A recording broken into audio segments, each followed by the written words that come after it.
ब्रह्मा मुरारे त्रिपुरांतकारी भानु शशि भूमि सुतो बुधश्च गुरुश्च शुक्रः शनि राहु केतवा सर्वे ग्रहा शांतिकरा भवन्तु। माँ भद्रकाली की कृपा आप पर हमेशा बरसती रहे। महामाई आपके सारे दुखों का नाश करें, आपके जीवन से हर एक कष्ट को मिटा दें, ऐसी हम माई से कामना करते हैं। तो वृश्चिक राशि वालों, स्वागत करते हैं आप सभी का आपके अपने वैदिक मंथन भिंड यूट्यूब चैनल में। बंधुओं, जब भी घर से बाहर निकलो तो केवल इन 3 बातों का याद रखो। एक ऐसा महागुप्त बेहद शक्तिशाली शब्द जिसे एक बार बोल लेने मात्र से ही आपका हर एक कार्य सिद्ध हो जाएगा। चाहे आप कहीं भी जा रहे हो, यात्रा पर जा रहे हैं, नौकरी पर जा रहे हैं, अपनी दुकान पर जा रहे हैं, फैक्ट्री पर जा रहे हैं, दिन दूनी रात चौगनी तरक्की करेंगे। अगर किसी विवाद में है, झगड़े में है, कोर्ट कचहरी के मामले में जा रहे हैं, कहीं किसी ऐसी स्थिति में फंसने जा रहे हैं जहां विवाद होने वाला है, वहां आपकी ही विजय होगी। जी हाँ बंधुओं, आज का यह कार्यक्रम आपके जीवन में एक नया अध्याय जोड़ने वाला है और यह अध्याय खुशियों से भरा होगा, जहां आपकी विजय होगी, आपकी जेबें माला माल होंगी, तिजोरियां भरी हुई होंगी और आपका वर्चस्व रुतबा समाज में बढ़ने वाला होगा। जी हाँ बंधुओं, यह कोई साधारण कार्यक्रम नहीं है। आज के इस कार्यक्रम में हम आपको 3 ऐसी महाविद्याओं के बारे में बताएंगे जिसमें आपने यदि महारत हासिल कर ली, जो कि बहुत ही सरल है, कठिन नहीं है, तो आपका हर एक कदम कामयाबी की ओर होगा। देवी देवता स्वयं आपको हाथ पकड़कर कामयाबी की ओर लेकर जाएंगे। जी हाँ बंधुओं, यकीन मानिए, इस कार्यक्रम को देखने के बाद आपका विचार, आपका मन, आपका जीवन सब कुछ बदलने वाला है, शुद्धतम होने वाला है। इस कार्यक्रम में हम आपको बताएंगे एक ऐसी स्थिति, एक ऐसी क्रिया जो हर वक्त आपको तब करनी है जब आप घर से बाहर निकलें किसी कार्य को करने के लिए जिसमें आप विजय चाहते हैं। दूसरा कि एक ऐसा विशेष शब्द, ये यूं कहें कि शब्द मंत्र, जिसे आपको बोलना है, मन में ही बोलना है घर से बाहर निकलते समय, और सारी सकारात्मक ऊर्जा आपके आसपास एकत्रित हो जाएगी। नकारात्मक पिशाची ऊर्जाएं आपको देखकर ही भाग जाएंगी, इतना बड़ा सत्य है। और अंत में हम आपको बताएंगे कि ऐसा महाशक्तिशाली बजरंगबली हनुमान जी का उपाय। जी हाँ बंधुओं, आज का विशेष कार्यक्रम इसी पर आधारित है कि एक ऐसा महाशक्तिशाली विशेष उपाय, जिस उपाय को करने वाले की कुछ ही दिनों में इच्छा मनोकामना पूरी हो जाती है। गारंटी के साथ हमने स्वयं इस उपाय को प्रयोग किया है और जिन जिन को बताया है उनके जीवन में क्रांतिकारी बदलाव आए हैं। बड़े से बड़े जीवन के दुख और कष्ट समाप्त हो गए हैं। लेकिन इसकी भी एक विधि है, एक क्रिया है, एक सीमा है, एक परिधि है। ऐसे ही हवाबाजी की बातें नहीं कर रहे कि 1 करोड़ का कर्जा होगा तो 10 दिन में चुक जाएगा, ये कोई नहीं कहता, ना ऐसा होता है। परंतु उस कर्जे को चुकाने के रास्ते आपको मिल जाएंगे, माध्यम बन जाएंगे, और निश्चित इस बात की गारंटी है कि वह कर्जा चुकेगा जरूर। चाहे समय कितना भी हो, यह आपके प्रारब्ध पर, आपके कर्म के प्रबल शक्ति पर निर्भर करता है। तो हमारी बातों को अन्यथा ना लें। आज का यह कार्यक्रम आपको बताएगा कि किस प्रकार आपको अपने कार्यों पर जाने से पहले छोटी सी तैयारी करनी होगी। बंधुओं, हर व्यक्ति यह चाहता है कि जब वह घर से बाहर निकले, नौकरी पर जा रहा है, तो चाहता है कि वहां उसका वर्चस्व बढ़े, उसकी वाहवाही हो, उसके उच्च अधिकारी उससे प्रसन्न रहें और उसकी लगातार पदोन्नति हो, तनख्वाह बढ़े, सैलरी बढ़े। और जो व्यापारी हैं, दुकानदार हैं, फैक्ट्री वाले हैं, वो चाहते हैं कि उनकी बिक्री बढ़े, सेल्स बढ़े, ताकि उनके पास पैसा आए, धन लक्ष्मी आए। इसी के लिए तो वो घर से बाहर जा रहे हैं, वरना कौन जाना चाहता है मेहनत करने के लिए, काम करने के लिए। तो सीधी सी बात है कि आपका लक्ष्य एक ही होता है कि आपके कार्यों में आपको सिद्धि हासिल हो, काम आपके सफल हो। तो बस यही विद्या, यही महाविद्या, गुप्त विद्या हम आपको देने जा रहे हैं। इसी के साथ साथ हम यह भी जानते हैं कि आपके जीवन में बहुत सारी ऐसी अड़चनें हैं जिनका समाधान आपको नहीं मिल पा रहा है। जैसे कि किसी व्यक्ति के ऊपर कर्जा बहुत है, अब उसे समझ ही नहीं आ रहा कि वह कर्जा कैसे चुकाए। तो अब उसका काम धंधे व्यापार में मन कैसे लगेगा जब उसके ऊपर इतना बड़ा कर्जा है? तो उसके कर्जे को चुकाना बहुत जरूरी। तो इसे कैसे चुकाया जाएगा, यह आज हम बताएंगे। नौकरी जिसके पास नहीं है उसे अच्छी नौकरी कैसे मिलेगी, जिसका व्यापार नहीं चल रहा उसका अच्छा व्यापार कैसे चलेगा, जिसका विवाह नहीं हो रहा उसका विवाह कैसे होगा। यानी कि हर एक इच्छा मनोकामना आपकी इस उपाय से पूरी हो जाएगी। स्वयं बजरंगबली आपकी मनोकामना पूरी करने के लिए आएंगे, आपको दर्शन भी देंगे। जी हाँ बंधुओं, बात बहुत बड़ी है, लेकिन हम आपको बता देते हैं कि ये सिद्ध उपाय है और सिद्ध उपाय और क्रिया फलित होते हैं, देवी देवताओं को बहुत प्रिय होते हैं। तो देवी देवता सांकेतिक ही सही, स्वाप्निक ही सही, लेकिन दर्शन आपको अवश्य देंगे। कैसे होगा यह सब संपूर्ण जानकारी विस्तार से बताने जा रहे हैं। बेहद ही शक्तिशाली कार्यक्रम है। जो इस कार्यक्रम को अंत तक देखेगा उसका जीवन 100% बदलेगा ही बदलेगा। इस बात का हम पूरा आश्वासन देते हैं, भरोसा देते हैं। बंधुओं, हम माई के धाम से इस कार्यक्रम को प्रसारित कर रहे हैं और अपने द्वारा बताई गई हर एक जानकारी और ज्ञान का पूरी जिम्मेदारी हम लेते हैं। यह फलित होगा ही होगा, हम इस दावे के साथ आपको यह ज्ञान दे रहे हैं। तो बस आपको पूरे धैर्य के साथ अपना पूरा ध्यान यहां देना है, हर बात को समझना है, बारीकियों को समझना है, जरूरत पड़े तो पेपर पेन लेकर बैठ जाना है और कुछ जरूरी चीजें हैं उन्हें नोट कर लेना है, क्योंकि ऐसा बहुमूल्य ज्ञान का खजाना हर जगह नहीं मिलता, बार बार जीवन में नहीं आता है, कभी कभी ही आता है। सच्चे सेवक, सच्चे भक्त प्रभु के ऐसा ज्ञान लेकर आते हैं। तो आपको यह ज्ञान आज मिलने जा रहा है, फिर पता नहीं कब मिलेगा कि नहीं मिलेगा, तो इस मौके को ना चूकें, सब काम छोड़ दीजिए, आज इस कार्यक्रम पर पूरा ध्यान दीजिए। यह कार्यक्रम जीवन आपका बदलेगा, यह हम आपको भरोसा देते हैं। तो उम्मीद है कि यहां तक आप सारी बातें समझ चुके हैं। अब चलिए अपने इस कार्यक्रम को शुरू करते हैं, महामाई को याद करते हैं। कमेंट बॉक्स में पूरे भक्ति भाव के साथ लिख डालिए, जय मां भद्रकाली कृपा करो। महामाई इतनी दयालु हैं कि वे निश्चित तौर पर आपके ऊपर कृपा करेंगे और आपके संपूर्ण संकटों का नाश हो जाएगा। साथ ही साथ यदि आप इस चैनल कार्यक्रम पर पहली बार आए हैं तो कमेंट बॉक्स में लिख डालिए कि मैं भी माई के परिवार का हिस्सा हूं और जल्दी से इस चैनल को सब्सक्राइब कर लीजिए, तो आप इस परिवार के सचमुच के हिस्से बन जाएंगे। फिर माई की कृपा निर्बाध रूप से आप तक पहुंचेगी। जी हाँ, तो जल्दी से चैनल सब्सक्राइब करिए और कमेंट बॉक्स में लिखिए कि मैं भी माई के परिवार का हिस्सा हूं। चलिए अब अपने मूल विषय को प्रारंभ करते हैं। कुंडली का आकलन जरूर कराना चाहिए, क्योंकि अगर आप खूब मेहनत करने के बाद भी यदि कामयाबी हासिल नहीं कर पा रहे हैं तो कहीं ना कहीं कुंडली में कोई दोष है, कोई नकारात्मक ग्रह योग है, उसका जब तक निराकरण नहीं होगा, उससे छुटकारा प्राप्त नहीं होगा, तब तक आपको कामयाबी हासिल नहीं हो सकती, उपाय चाहे कितने ही करते रहिए। ठीक है, तो प्रेम से बोलो जय माई की। जय माई की गुरुजी। बंधुओं, अब ध्यान से सुनिए, हम अपने हर कार्यक्रम में आपको कुछ ना कुछ ऐसी विद्या, ऐसा ज्ञान देते हैं जो कि बहुत उपयोगी होता है। हमने अपने एक कार्यक्रम में आपको बताया था कि क्रिया और कर्म में क्या फर्क होता है। क्रियाएं जो हम रोज करते हैं और कर्म जो हमारे पुण्य प्रताप के घड़े को भरते हैं, हमारे प्रारब्ध को मजबूत करते हैं और हमारी क्रिया शक्ति को प्रबल बनाते हैं। तो ये चीज हो गई। अब हम आज इस कार्यक्रम की शुरुआत क्रिया शक्ति से ही करेंगे। हम क्रिया शक्ति के बारे में कुछ ऐसे उपाय आपको बताएंगे जो आपको प्रतिदिन करने हैं जब आप घर से बाहर निकले। इसके बाद अंत में हम आपको उस एक शब्द के विषय में भी बताएंगे। वह शब्द बहुत शक्तिशाली है, ऊर्जा से भरपूर है, तो उसे आपको अवश्य जानना है। फिर सर्व मनोकामना पूर्ति वाला वह महा उपाय बजरंगबली का, वहां तक आपको जाना ही जाना है। आपको जीवन अगर बदलना है तो अंत तक जरूर ठहरना है। हम बार बार यह बात आपसे इसीलिए कह रहे हैं क्योंकि बहुत सारे लोग बहुत जल्दबाजी में रहते हैं, कहते हैं जल्दी जल्दी से बातें बता दो गुरुजी, ताकि हम जल्दी जल्दी से उस उपाय को कर लें और जल्दी से जीवन बदल जाए। तो ये जल्दबाजी के चक्कर में सारा काम खराब कर बैठते हैं। जल्दी का काम शैतान का होता है, इसे याद रखना है, धैर्य से चलना है। तो अब ध्यान से सुनिए क्रिया शक्ति। तो आप समझिए कि हमारा अध्यात्म क्या कहता है। हमारा अध्यात्म यह कहता है हमारे शरीर के विषय में। ये शरीर, वैसे तो बहुत सारी बातें हैं।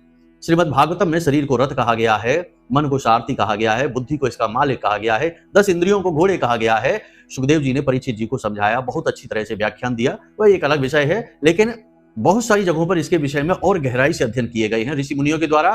तो उन्होंने बताया कि हमारे शरीर में, यानी शास्त्रों में यह बताया जाता है, जैसे कि योग वाशिष्ठ वगैरह को अगर देखेंगे तो ये बताया जाता है कि हमारे शरीर में, हमारी पीठ पर 7 चक्र होते हैं जो मूलाधार से लेकर ऊपर सहस्त्रार तक जाते हैं।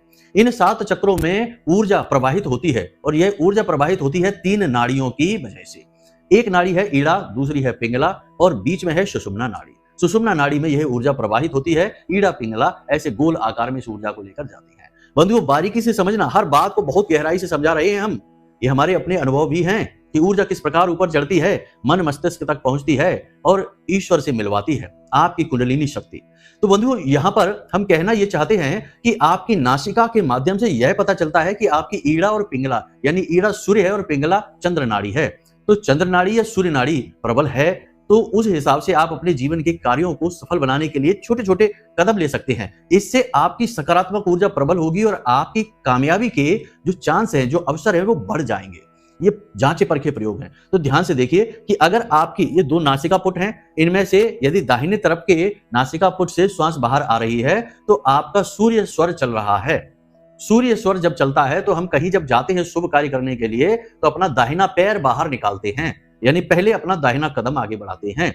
उसी प्रकार यदि चंद्र स्वर चलता है, यानी कि बाईं तरफ से श्वास बाहर आ रही है तो फिर चंद्र स्वर चल रहा है तो बायां पैर पहले बाहर निकालते हैं, बायां कदम पहले बढ़ाते हैं। अब सुबह जब सोकर जागते हैं तो बिस्तर से जब नीचे उतरते हैं तो वह हमारा इस संसार में पहला कदम होता है, सुबह का पहला कदम। तो इसी प्रकार से निकालें, यानी बिस्तर पर बैठे और अपनी नासिका के पास हाथ लेकर जाएं और श्वास को महसूस करें। दाहिनी तरफ का स्वर चल रहा है तो दायां पैर जमीन पर रखें। बायां स्वर चल रहा है तो बायां पैर जमीन पर रखें। केवल ये एक छोटी सी क्रिया बहुत बड़ा परिवर्तन लेकर आती है जीवन में, बहुत सारी चीजों को आपकी ओर आकर्षित करने लगती है, सकारात्मक चीजों को। घर से जब बाहर निकले तब भी यही क्रिया करते हुए निकले। छोटी छोटी सी बातें, और जैसे कि जब घर से बाहर निकले तो 4 काली मिर्च के जो बीज होते हैं, दाने होते हैं, उन्हें अपने घर की दहलीज पर रख दें। काली मिर्च राहु का प्रतीक होती है, घर की दहलीज भी राहु का ही प्रतीक होती है।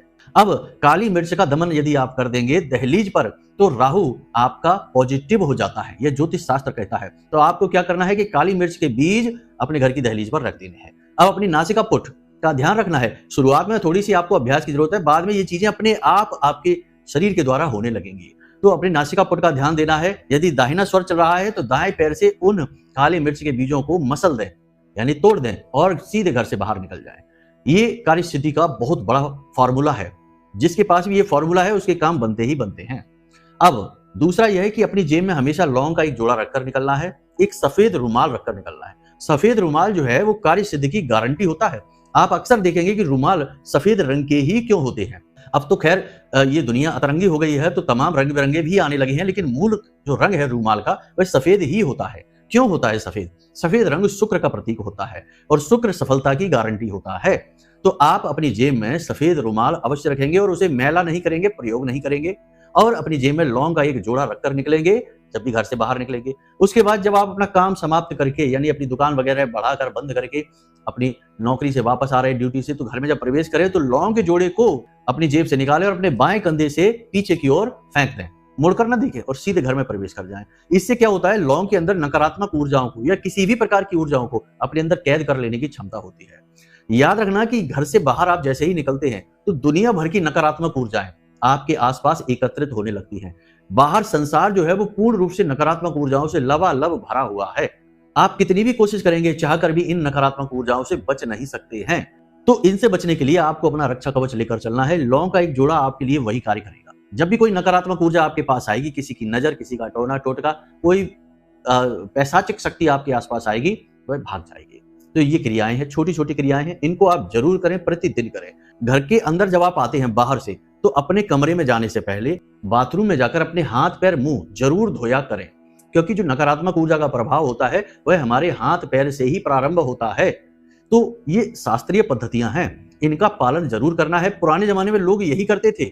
जब भी कोई घर से सदस्य बाहर जाता था तो इसी प्रकार जाता था, और जब प्रवेश करता था तो घर में आने से पहले, प्रवेश करने से पहले ही बाहर कुआं होता था, हैंडपंप होता था, तो पानी निकाला और हाथ पैर मुंह धोए, उसके बाद घर में प्रवेश किया। ये क्रिया होती थी, पुराने जमाने से चली आ रही है। अब लोग भूल भाल गए हैं, अब तो सब मनमर्जी का हो गया है, तो परेशानी भी मनमर्जी से मिल रही है, रोते फिरते हैं फिर। तो ये तो हो गई बात। अब हम आपको बताने जा रहे हैं इस एक शब्द के विषय में, फिर बताएंगे उस उपाय के विषय में। बंधु, कार्यक्रम थोड़ा लंबा हो सकता है, लेकिन धैर्य के साथ देखेंगे तो आपका जीवन बदलेगा। जल्दबाजी करने वालों की यहाँ कोई जगह नहीं होती है। तो ध्यान से सुनिए। मंत्र हनुमान जी से जुड़ा हुआ है और यह इतना शक्तिशाली मंत्र है कि आपको इस मंत्र को केवल एक बार बोलना है। घर से बाहर निकलने से पहले केवल एक बार बोलना है। और आपके आसपास कोई नकारात्मक ऊर्जा यदि पहले से होगी, आपके घर में यदि कोई नकारात्मक ऊर्जा होगी, तो वह तुरंत इस मंत्र को सुनते ही भाग जाएगी। भागेगी नहीं तो भस्म हो जाएगी।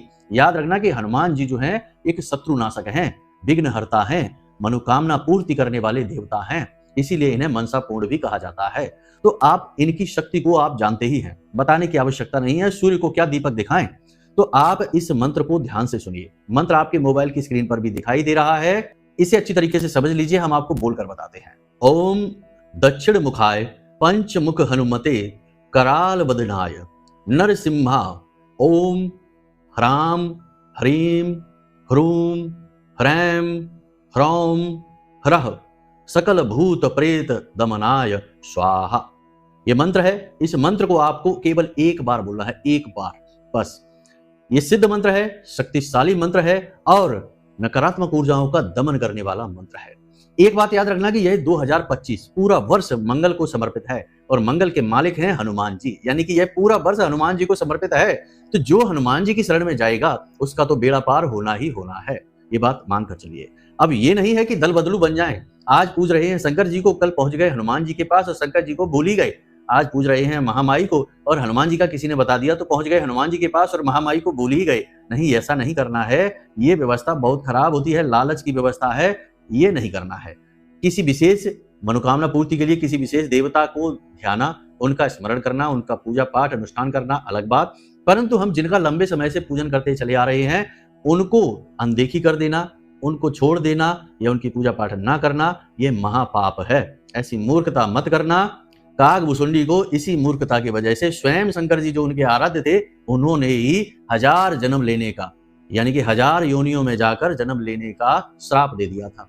तो ऐसी मूर्खता नहीं करना है। जिसको पहले से ध्यान रहे हैं वो तो आपके आराध्य हैं, वो आपके मालिक हैं ही, लेकिन ये जो हम दूसरे प्रयोग बताते हैं ये आप अपनी मनोकामना पूर्ति के लिए करें। और वैसे हम आपको बता दें कि कोई देवी देवता अलग होते ही नहीं है, सब एक ही हैं। परंतु हम जब अपने देवताओं से ध्यान यहाँ से हटाकर वहां ले जाते हैं तो हम अपनी दुर्भावना को दिखा रहे होते हैं, तो हमें सजा दुर्भावना की मिलती है, इस बात की नहीं मिलती कि शंकर जी को छोड़कर हनुमान जी को क्यों पकड़ लिया।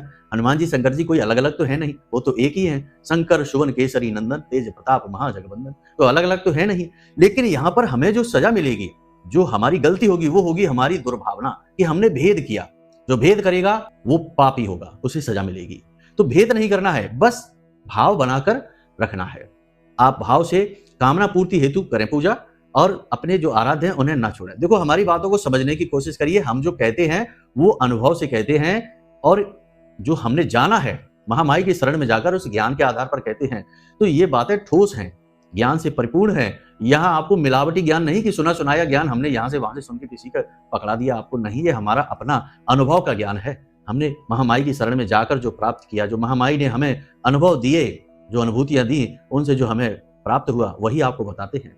उन्हीं की वजह से तो आपकी सेवा में लगे हुए हैं, वरना कहाँ के कहाँ होते, कौन पूछ रहा था। लेकिन माई का आदेश आया, माई ने रास्ता बनाया और हम आपके सामने प्रकट हो गए और आज हम आपको ज्ञान दे रहे हैं। कल आप भी शायद किसी को ज्ञान दे रहे होंगे। माँ की कृपा का क्या सीमा थोड़ी है कि कहां से कहां तक किसको पहुंचाएं।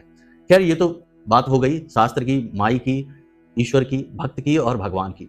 तो यहां तक सारी बातें देखो समझने की कोशिश किया करो, बातों के बहकावे में ना आया करो और छोटी छोटी चीजों के चक्कर में पड़कर बड़े बड़े नुकसान ना करवा लिया करो। किसी जगह पर अपनी प्रबल आस्था जो है उसे डिगने मत दिया करो। तो यहां तक समझ लिया आपने। इस मंत्र का आप प्रयोग करेंगे, प्रतिदिन करना है आपको, ठीक है। अब आपको बता देते हैं वह शक्तिशाली उपाय, क्योंकि देखो बहुत सारे लोग ऐसे हैं जो किसी एक ऐसी समस्या से जूझ रहे हैं जिसका अंत ही समझ नहीं आ रहा है। तो अब देखो जिसका पेट खाली है उसे तो रोटी चाहिए, उसे नहीं चाहिए करोड़ों की दौलत, ना उसे हवेली चाहिए, ना उसे गाड़ी बंगला, प्यार मोहब्बत कुछ भी नहीं चाहिए। उसे पहले पेट की आग बुझानी है, रोटी चाहिए, उसकी पहली जरूरत वही है। तो जिस प्रकार इंसान की कोई एक बहुत बड़ी समस्या है जो उसे जला रही है, तो पहले उसे उस समस्या से राहत चाहिए। अब ये जो विधियां हमने बता दी, ये विधियां उसके किसी काम की नहीं, क्योंकि वह तो जल रहा है, भयानक कर्जे की आग में जल रहा है, या रिश्ते नातों में आग लगी पड़ी है वहां जल रहा है, या फिर बेरोजगारी की आग में जल रहा है। तो पहले उसे उस समस्या से छुटकारा दिलाएं, तब ये क्रियाएं वो करेगा तो आगे बढ़ेगा। समझ रहे हैं ना। यहाँ पर सारी बातें, पूरी बात स्पष्ट तरीके से आपको समझा रही हैं, जो कि आपके जीवन के लिए बहुत ही ज्ञानवर्धक है। तो अब समझिए कि आपको हनुमान जी का यह उपाय करना है। कैसे होगा यह उपाय? मंगलवार के दिन से शुरू होगा, 21 दिन का यह उपाय है। 21 दिवसीय उपाय जरूर है, लेकिन आपको इसके लाभ 2, 4, 5 दिन में ही दिखाई देने शुरू हो जाएंगे। बहुत ज्यादा बड़ा कोई कष्ट है तो छुटकारा 21 दिन के अंदर अंदर ही मिल जाएगा, ठीक है। बस अपनी आस्था को प्रबल बनाकर रखना, नियम को खंडित मत होने देना। कैसे होगा यह उपाय क्रिया, जल्दी जल्दी से आपको बता देते हैं। हनुमान जी के मंदिर में आपको रात्रि के समय जाना है, रात को 9 बजे के आसपास। 9 बजे के आसपास आपको जाना है और फिर समय निश्चित कर लेना, प्रतिदिन उसी समय पर जाना है। एक बार जब काम शुरू करेंगे, क्रिया शुरू करेंगे, तो बीच में एक भी दिन खंडित नहीं होगी यह क्रिया। आपको हनुमान जी के मंदिर में जाना है, आटे का दीपक बनाकर ले जाना है, गाय के घी लेकर जाना है, माचिस अपनी खुद की, आसन अपना खुद का, हनुमान चालीसा की किताब अपनी खुद की लेकर जाएंगे। अब मंदिर में जाकर हनुमान जी के सामने पहले तो संकल्प लेंगे। एक छोटा सा गिलास जरूर लेकर जाएंगे, तांबे का गिलास होगा जिसमें शुद्ध जल भरा जाएगा, पूजा पाठ वाला गिलास होगा। उसमें जल भर के अपने सामने रख लेंगे। अपने हाथ में पहले दिन थोड़ा सा जल लेंगे, थोड़े से चावल, अक्षत टूटे फूटे नहीं होने चाहिए, एक लाल पुष्प लेंगे और अपना नाम, अपना कुल, अपना गोत्र, अपना स्थान और अपनी एक मनोकामना कि हनुमान जी हमें नौकरी चाहिए अच्छी, आप कहीं से भी दिलवाइए, हमें एक अच्छी नौकरी दिलवाइए, हम इसी नौकरी की इच्छा की पूर्ति हेतु यह अनुष्ठान कर रहे हैं। इस प्रकार आपको संकल्प लेना है और 21 दिन का संकल्प हम कर रहे हैं हनुमान जी, और हम चाहते हैं कि आप हमारी मनोकामना पूरी करिए। इस प्रकार जल को हनुमान जी के सामने छोड़ देना है। इसी प्रकार आपको संकल्प लेना है जो भी आपकी मनोकामना है उस मनोकामना के हेतु, ठीक है। आपने ये संकल्प ले लिया, ये एक दिन लेना है, पहले दिन, रोज नहीं करना संकल्प का काम। संकल्प एक दिन हो गया। इसके बाद आपको एक दीपक जलाना है हनुमान जी के सामने। आटे का दीपक बनाइए, मनोकामना पूर्ति हेतु आटे का दीपक ही बनाया जाता है। तो आटे का दीपक बनाइए और उसमें घी डालिए और बाती लगाइए और दीपक जला दीजिए। दीपक जल गया। अब आपको हनुमान चालीसा का पाठ पढ़ना है। एक पाठ पढ़ेंगे हनुमान चालीसा का, एक बजरंग बाण का पाठ। महिलाएं अगर इस उपाय को करेंगी तो वो बजरंग बाण का पाठ नहीं पढ़ेंगी, वो हनुमान अष्टक का पाठ करेंगी। तो हनुमान चालीसा का पाठ आपने पढ़ा, उसके बाद बजरंग बाण का जब आप पाठ पढ़ेंगे तो आप हनुमान चालीसा के पाठ के बाद ही उस गिलास में फूंक मारेंगे। इस तरह से फूंक मारेंगे। फूंक मारने से क्या होता है, वह जल पढ़ जाता है या अभिमंत्रित हो जाता है। गांव की भाषा में कहें तो वह जल पढ़ गया, पढ़ा हुआ जल है, तो अभिमंत्रित हो गया वह जल। अब आपको अगले दिन उसी समय पर 2 दीपक लेकर जाने हैं, यानी कि मंगलवार को शुरू किया 1 दीपक से, बुधवार को 2 दीपक। 2 दीपक जलाएंगे, 2 हनुमान चालीसा का पाठ करेंगे, 1 बजरंग बाण का पाठ करेंगे। 2 हनुमान चालीसा का पाठ जब करेंगे तो पाठ समाप्त होगा तो फूकेंगे, यानी उस जल में 2 बार फूकेंगे। तीसरे दिन आप 3 दीपक लेकर जाएंगे, 3 बार हनुमान चालीसा पाठ करेंगे, तीनों बार जल में फूकेंगे और अंत में बजरंग बाण का पाठ करेंगे। इस प्रकार यह क्रिया चलती चली जाएगी। 11वें दिन 11 दीपक जलेंगे, 11 हनुमान चालीसा पाठ होंगे, 11 बार जल में फूका जाएगा, अभिमंत्रित किया जाएगा और अंत में बजरंग बाण का पाठ किया जाएगा। तो यहां तक आपने सारी बात समझ ली। 11 दिन के बाद 12वें दिन आपके दीपक 10 हो जाएंगे। उसके बाद एक एक करके दीपक की संख्या कम होती जाएगी, हनुमान चालीसा के पाठ की संख्या भी कम होती चली जाएगी। अब जो जल आप फूंक कर अभिमंत्रित कर रहे हैं उसका क्या करना है, उस जल को आप सुरक्षित रखिए। जब आप मंदिर से बाहर आ जाएं तो उस जल को आपको पी जाना है। जी हाँ, उस जल को आपको पी जाना है, वह आपके लिए ही तो तैयार हुआ है। जल जब आप पिएंगे तो वह आपके संपूर्ण शरीर में आपका रक्त मांस मज्जा बनकर तैरेगा, दौड़ेगा, तो हनुमान जी की कृपा दौड़ेगी आपके शरीर में। तो इस प्रकार आप उसका जो प्रभाव है वो स्वयं महसूस भी करेंगे।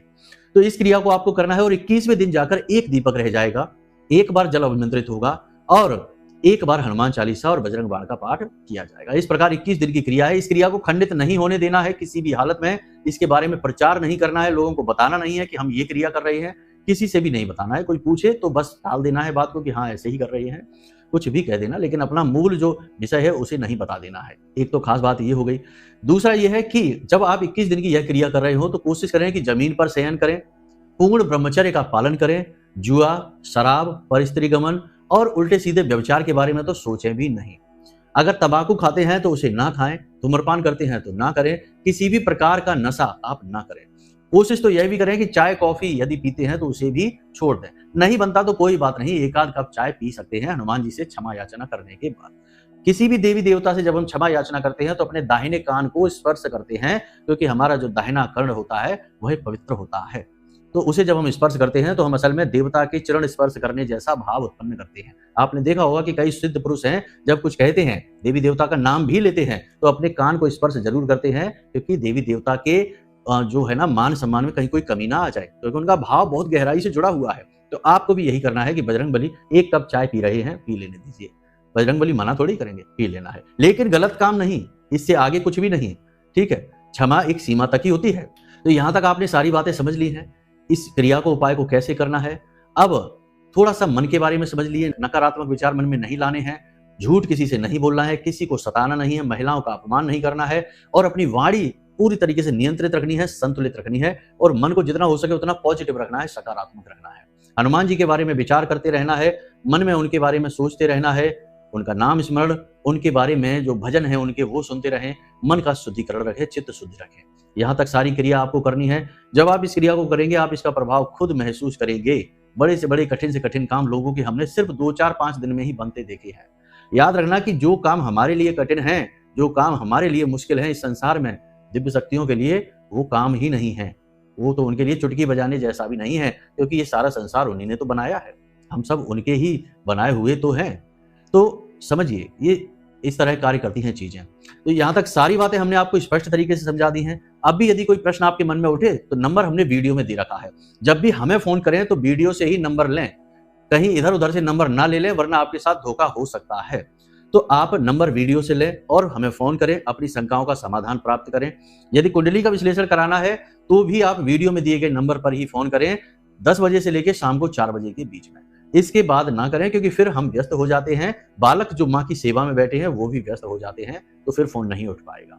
तो उम्मीद है यहां तक सारी बातें आपको समझ में आ गई हैं। अब आप खुद महामाई की कृपा और आशीर्वाद से और हनुमान जी के प्रबल प्रताप से आप अपने जीवन को खुद ही सरल बना पाएंगे, परेशानियों से मुक्ति प्राप्त कर पाएंगे। तो चलिए बंधु, आज के इस कार्यक्रम को यहीं पर समाप्त करते हैं। हमेशा हंसते रहिए, मुस्कुराते रहिए, सकारात्मक रहिए और दिन में एक बार मंदिर अवश्य हो आइए, क्योंकि आपका उद्धार तो वहीं से होना है। महामाई पर अपनी आस्था और विश्वास बनाकर रखिए, महामाई ही आपको हाथ पकड़कर कामयाबी की ओर ले जाएंगे। तो प्रेम से बोलिए जय माई की, जय मां भद्रकाली। महामाई आपका कल्याण करेंगी। धन्यवाद।